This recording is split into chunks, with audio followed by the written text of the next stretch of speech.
Narito ang top 5 tips para magustuhan ka ng kausap mo o customers.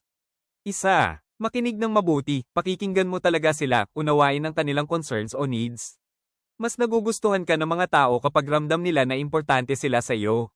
Dalawa, magpakita ng genuine interest. Tanungin mo sila tungkol sa kanilang buhay, trabaho, o interes. Mas nagiging comfortable sila sa pakikipag-usap kapag ramdam nila na gusto mo talaga silang makilala. Tatlo, magbigay ng positibong vibes. Laging ngumiti, magpakita ng enthusiasm, at maging optimistic. Nakakahawa ang positive energy, kaya mas nagugustuhan ka ng mga tao kapag ramdam nila na masaya kang makipag-usap. Apat, maging honest at transparent. Sabi ko nga, be true to yourself. Kapag honest ka sa iyong mga salita at gawa, mas nagtitiwala sila sa iyo.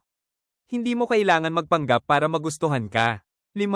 Magpakita ng appreciation. Pasalamatan mo sila sa kanilang oras, sa kanilang business, o kahit sa simpleng pakikipag-usap. Ramdam nila na importante sila sa iyo, kaya mas nagugustuhan ka nila. Sana makatulong ang mga tips na ito.